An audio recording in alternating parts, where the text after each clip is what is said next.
Geografik joylashuv, tabiiy yerosti boyliklari, iqlim sharoiti va albatta yuritayotgan biznes siyosatiga ko'ra dunyo davlatlarining iqtisodiy barqarorligini ta'minlovchi asosiy rechaklar turlicha. Masalan, nisbatan ko'pchilik mamlakatlar uchun sanoat driver bo'lsa, boshqalarda esa agrar sektor, turizm yoki IT sohalari. Ularda qaysi soha yoki tarmoq asosiy o'sish driver bo'lishidan qat'iy nazar, iqtisodiyot taraqqiyotiga erishishda umumiy muhim omil bor. Bu elektr energiyasi barqarorligidir. Binobarin busiz hech bir yo'nalish, hatto bugungi sanoatlashayotgan qishloq xo'jaligida ham ko'zlangan maqsadlarga erishib bo'lmaydi. Shu bois ayni paytga kelib barqaror elektr energiyasi ta'minoti barcha davlatlar kun tartibidagi muhim masalalardan biriga aylandi. Tobora o'sib borayotgan talab, global iqlim o'zgarishlari hamda cheklangan tabiiy zaxiralar hisobiga esa yashil iqtisodiyotga o'tish bo'yicha global poyga kuchaymoqda. Xo'sh, bu bo'yicha O'zbekiston qay darajada rivojlanyapti? Uzoqqa borishga hojat yo'q. Yaqingacha ham qishga tayyorgarlik ishlarida aholining asosiy e'tirozlariga sabab bo'ladigan masala bu elektr uzatish tizimi edi. Bugun bu tizimda butunlay yangilanish, transformatsiya ishlari olib borilyapti. Hademay sovuq kunlar eshik qoqadi. Ota-bobolarimiz aytgandek, qishga hozirlik qancha puxta bo'lsa, u shuncha soz o'tadi. Bu yil mamlakatda kuz-qish mavsumiga tayyorgarlik ishlari belgilangan reja asosida olib borilmoqda. Masalan, 2025-2026 yillar kuz-qish mavsumida elektr qurilmalarini barqaror ishlashini ta'minlashga qaratilgan chora-tadbirlar rejasiga ko'ra, bugungi kunda 29506,8 kilometr uzunlikdagi elektr uzatish tarmoqlari 10270 ta transformator punktlarda mukammal ta'mirlash ishlari bajarildi. Mamlakat bo'ylab bu yil kuz-qish mavsumiga tayyorgarlik o'zgacha, ayniqsa aholini elektr energiyasi bilan ta'minlash, tarmoqni rivojlantirish, podstansiyalarni yangitdan barpo etish, mavjudlarni modernizatsiya qilishga juda katta e'tibor qaratilyapti. Biz poytaxtimizning Mirzo Ulug'bek tumanidagi Qorasuv podstansiyasiga kelganmiz. Tasavvur qiling, 1984-yilda qurilgan ekan. Albatta eskirdi. Yildan yilga tadbirkorlik subyektlar soni ortib boryapti, ko'p qavatli uylar qurilyapti, ijtimoiy obyektlar soni karrasiga oshyapti. Natijada aholining elektr energiyasiga bo'lgan talabi ham ortib boryapti. 17 mingdan ziyod iste'molchi, 16 mingdan ziyod aholiga xizmat ko'rsatuvchi mazkur Qorasuv podstansiyasida ham bugun transformatsiya jarayonlari olib borilyapti. Transformatorlarimizning yuklamasi 85-90% ga oshgani aholi sonini, zamonaviy uy-joylar qurilishi hamda ulgurji iste'molchilarni ko'paygani hisobiga shu qaror asosida podstansiямizda modernizatsiya va rekonstruksiya qilish ishlari rejalashtirib va ishlar boshlandi. Hozir podstansiямizda bitta 63 megavatli transformatorimiz o'rnatildi. 110 ochiq taqsimlash qurilmasida hamma qurilmalar almashtirib bo'lindi. Operativ pult boshqaruv binoyimiz qurib bitildi. Ichiga relay himoya avtomatika qurilmalari o'rnatilyapti.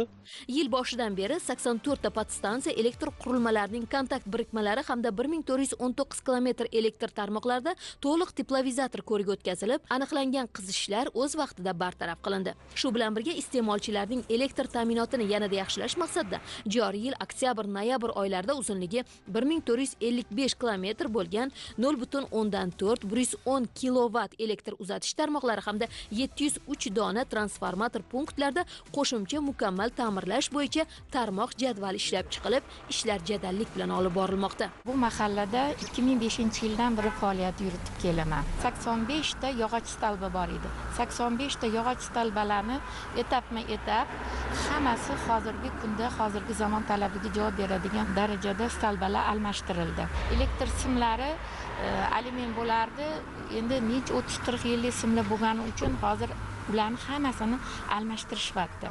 Rahmat, aholi xursand. Qibray tumanidan shahar Yashnobodga o'tgandan keyin mahallalarda juda katta o'zgarishlar bo'lyapti. Ayniqsa mana yo'llarimiz hammasi asfaltlandi, juda boshqatdan hammasi amalga oshdi. Elektr energiyani mana hamma kabellarni almashtirib, yangi hozirgi davlat talabiga javob beradigan kabellarni qo'yib ulashyapti. Davlatimiz rahbarining 2023-yil 11-martdagi Toshkent shahridagi iste'molchilarni energiya resurslari bilan barqaror ta'minlash chora-tadbirlari to'g'risidagi qarorning ijrosini ta'minlash maqsadida Toshkent shahar elektr tarmoqlari mas'uliyati cheklangan jamiyati tomonidan 0,4-6-10 kilovatli elektr tarmoqlari hamda transformator punktlarni rekonstruksiya qilish va modernizatsiya ishlari amalga oshirilmoqda. Joriy yil boshidan shu bugungi kunga qadar Toshkent shahri aholisini barqaror va sifatli elektr energiya bilan ta'minlash maqsadida 476 ta transformator punktida elektr uzatish tarmoqlarining 593 kilometr uzunlikdagi liniyalarida mukammal ta'mirlash ishlari bajarildi. 1128 ta transformator punktida va 884 kilometr uzunlikka ega bo'lgan elektr tarmoqlari liniyalarida joriy ta'mirlash ishlari tugatildi. 16 ta podstansiyada past quvvatli kuch transformatorlari yuqori quvvatli kuch transformatorlariga almashtirildi. 135 podstansiyalarning barchasida konstruksiya va modernizatsiya ishlari davom etmoqda. Qarorda jami 1039,30 kilometr uzunlikdagi elektr uzatish tarmoqlarini rekonstruksiya va modernizatsiya qilish rejalashtirilgan bo'lib, 2025-yil 29 oktyabr holatiga ko'ra 818,30 kilometr tarmoqda ishlar yakunlandi. Bu esa umumiy rejaga nisbatan 78,74% ijro darajasini tashkil etadi. Shuningdek, dastur doirasida rejada belgilangan 188 ta transformator punktidan 181 tasida modernizatsiya va rekonstruksiya ishlari amalga oshirildi. Bu ko'rsatkich rejaga nisbatan 96,28% ni tashkil etadi. Qibray tumanidan shaharga 8 ta mahalla qo'shilgan.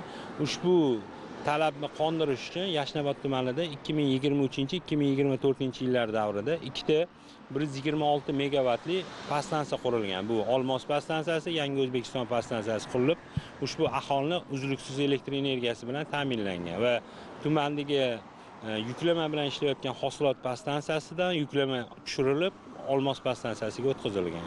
Rejalashtirish hozirgi kunda Qibray tumanidan o'tkazilgan eskirgan tarmoqlarni hammasini yangilashib, yangi qurilgan podstansiyalardan yangi tarmoqlar chiqarib, aholiga uzluksiz elektr energiyasini yetkazib berish rejalashtirilgan. Toshkent shahar elektr tarmoqlari tasarrufidagi yuqori kuchlanishli 90 ta podstansiya, 154 ta taqsimlash punktlari, 4369 ta transformator podstansiyalari, shuningdek, havo va kabel liniyalari mavjud.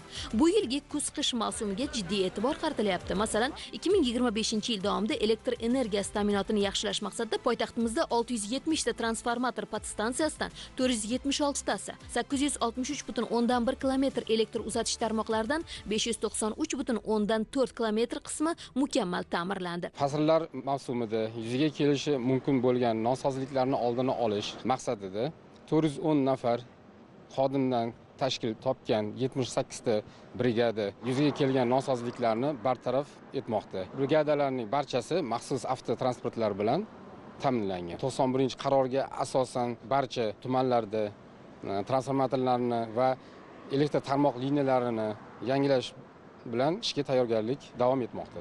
1700 bitta transformator podstansiyasidan 1128 tasi va 1280,3 kilometr elektr uzatish tarmoqlaridan 884,7 kilometr qismi joriy ta'mirlandi. Bunaqa bo'lmaganda, masalan, svetimiz o'char edi, kelishi amri mahol kuyib ketadigan bir xilda nima endi texnikalar. Yo'q, mana hozir to'g'irlashyapti, shuni obodonlashtirib bo'lyapti. Ko'chalarimiz yorug', mana chiroyli bo'lyapti. Oldin bunaqa emas edi. Qibrayda bo'lganimizda bitta avtobus yurar edi. Esimda yangi kelin bo'lib tushganda bitta avtobusda borardik, o'shanda ketardik. Mana hozir yangi zamonaviy avtobuslar, ichida konditsioner, hammasi masalan xursandmiz bu kunlardan. Mana masalan kameralar qo'yilyapti. Bu nima? Bizning xavfsizligimiz uchun bu kameralarda endi masalan Yashnobod tuman mahallalaridan birdamiz. Bu yerda ham yangi podstansiyalarni qurish, ta'mirlash va modernizatsiya qilish ishlari olib borilyapti. Yashnobod tumanida hozirgi kunda kuz-qish mavsumiga 2025-26 yil kuz mavsumiga tayyorgarlik ishlari jadal holatda olib borilmoqda. Rejalashtirilgan ishlar hozirgi kungacha to'liq 100% bajarilgan. Bunda 66 ta transformator punkti mukammal ta'mirlangan. 145 kilometr havo tarmog'i mukammal ta'mirlangan. Rejamiz bo'yicha 100 kilometr elektr uzatish tarmoqlarini yangilash va rekonstruksiyalash, 10 ta transformator punktini rekonstruksiya qilish rejalashtirilgan. Hozirgi kunda 97 kilometr havo tarmog'i va kabel tarmoqlari rekonstruksiya qilindi va 8 ta transformator punkti yangilandi. Past kuchlanishli elektr uzatish tarmoqlarini rekonstruksiya ishlari amalga oshirilmoqda. Qish mavsumigacha 13 kilometr tarmoq rekonstruksiya qilish rejalashtirilgan. Hozirgi kunda ushbu ishlar jadallik bilan olib borilmoqda. Siz tasvirlarda ko'rib turgan manzil esa Sergel tumanidagi Sug'diyona mahallasida amalga oshirilayotgan elektr energiyasini rivojlantirishga qaratilgan jarayonlar. Sergeli hududimizda yana nim stansiyalarimiz 11 tadan tashkil etadi. Undan tashqari tarqovchi punktlarimiz 12 ta. Aholiga xizmat ko'rsatuvchi transformator punktlarimiz 324 tadan tashkil etib, yuridik iste'molchi iste'molchilarimizga 386 ta transformator punktlari elektr energiyasi bilan ta'minlab beriladi. 97 kilometrdan 85 kilometr yuqori kuchlanishli kabellar, sip rusumli kabellar almashtirilib, to'liq ishga tushirilib, transformator punktlari 23 tadan 20 tasi o'rnatildi. Bu Sergeli hududimizda Sergeli 2 dahasidan boshlab 9 ta mahallaga xizmat ko'rsatuvchi yer osti kabellarni katta quvvatli kabellarga almashtirish ishlari amalga oshirilmoqda. So'g'diyona mahallasida joylashgan Pastansiya Sergeli Garatskoy nim stansiyamizda o'tda ham keng ko'lamli ishlar amalga oshirilib, yecheklar o'rnatildi, to'liq ishlar amalga oshirilmoqda. Albatta, mamlakatimiz energetika tarmog'i iqtisodiyotimizning eng muhim bo'g'inidir. O'zbekistonning 2030-yilga borib issiqxona gazlari emissiyasi intensivligini 35% yaxshilash va qayta tiklanadigan elektr energiyasini 25% oshirish bo'yicha maqsadlari ulkan va strategikdir.